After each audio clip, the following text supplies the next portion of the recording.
Hey everyone, ready for a deep dive into something really fascinating.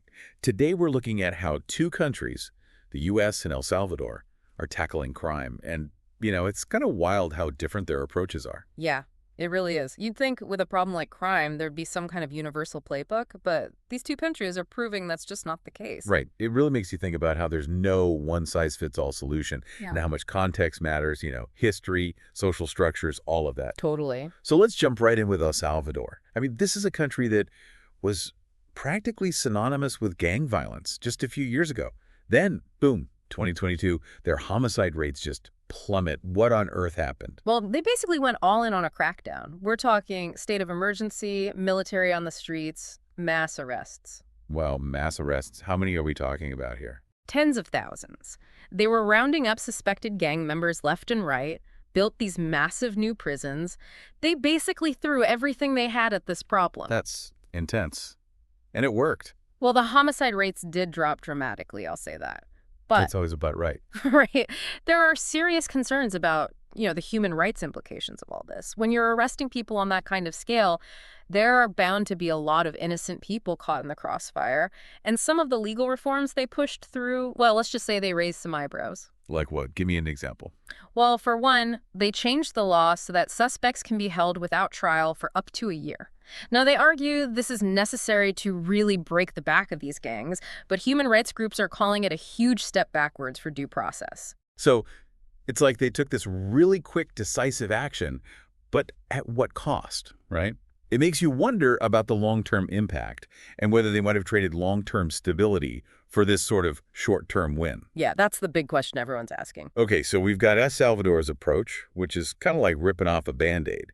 Now let's switch gears to the U.S., where our sources say crime rates have actually been going down for decades. That's true, but it's been a much slower, more gradual decline. Gradual, how so? Well, unlike El Salvador, which went for this really dramatic, top-down approach, the U.S. has been trying a bunch of different things, sort of piecemeal. Piecemeal. Yeah, like a patchwork of approaches.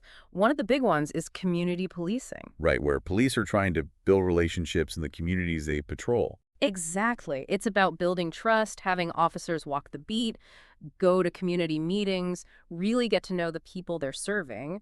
The idea is that by working together, you can prevent crime before it even happens. Makes sense. Then you've got the whole technology angle. Some police departments are using algorithms and data analysis to try and predict where crime might happen. I've heard about that. Predictive policing, right? Isn't that kind of controversial? It can be. Critics say it can reinforce existing biases in policing. Like if an algorithm is trained on data that already shows a higher police presence in certain neighborhoods, often minority communities, it's just going to perpetuate that cycle. So you're saying it could lead to some communities being over-policed, even if crime rates are actually similar to other areas, Exactly. And then, of course, you can't forget about the social and economic factors at play. right? Like poverty, lack of opportunity, all of those things that can create an environment where crime is more likely to flourish. And the U.S. has been trying to address those root causes, too. Job training programs, affordable housing initiatives, things like that. So it's like, while El Salvador went with this big, dramatic show of force, the U.S. has been playing the long game, trying to create lasting change. The question is, are these efforts enough? And are they working fast enough? That's the million-dollar question, isn't it? Well, it's interesting you say long game because it's not like El Salvador is only focused on punishment. Our sources point out that they're also investing in social programs, kind of running alongside that crackdown. Oh, really? So it's not all just, locking people up. Right. They've got these youth outreach programs, for example, trying to offer kids alternatives to gang life, things like counseling, job training, even just a place to go where they feel safe and supported. So almost like a community policing approach, but aimed at prevention. Yeah, you could say that. It's like they're trying to dismantle these gangs from the top down while building up communities from the bottom up. Ambitious, to say the least. Mhm. I mean, it makes you wonder, do you think maybe they looked at the U.S. and saw how long we've been grappling with these issues and thought, okay, maybe there are some lessons to be learned there? It's possible. They're definitely trying to address those root causes we talked about, just like the U.S. has been doing, albeit in a much more, shall we say, accelerated way. Right, because on the U.S. side, we're still figuring out how to make our criminal justice system more just and equitable. Like, how do we reduce the number of people in prison for nonviolent offenses? How do we break those cycles of crime that trap people for generations? It's like both countries are working towards that same goal of preventing crime before it even happens. It's just they're coming at it from opposite ends of the spectrum. That is a really interesting way to put it. And, speaking of the U.S. approach, I'm curious, what did our sources say about the role of things like mental health and substance abuse treatment? Right. Well, there's a growing understanding in the U.S. that we can't just arrest our way out of these problems. Many people end up in the criminal justice system because of untreated mental health issues or addiction. Which makes sense.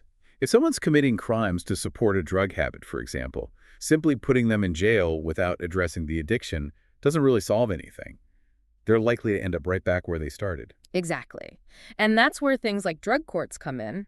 Instead of just focusing on punishment, they offer treatment options, counseling, support to try and help people break free from that cycle. It's a different way of thinking about crime and punishment, that's for sure. It is. It's about recognizing that sometimes the best way to prevent future crime is to address the underlying issues that lead to it in the first place.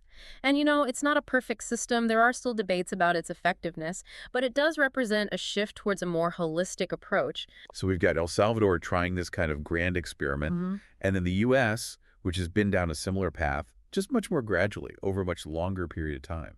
Right, and I think that's an important point. It's a good reminder that there's no one-size-fits-all solution to this problem. Even with decades of experience, the U.S. model is far from perfect, right? Oh, absolutely. And, one of the biggest challenges the U.S. continues to face is gun violence. It's such a complex issue, so many factors at play, and it's something El Salvador, with its much stricter gun control laws, doesn't have to deal with in quite the same way. That's a really important difference that our sources highlighted. I mean, it just goes to show how intertwined all of these issues are, crime, punishment, social factors, access to weapons. It's like this tangled web, and it's hard to know where to even begin untangling it. Exactly. And it makes you wonder, are there any common threads here? Like, with two approaches that are so different, can these countries actually learn anything from each other? That's a really interesting question. Well, one thing that jumped out at me was that even with these divergent methods, both El Salvador and the U.S. seem to recognize that crime doesn't stop at borders, right?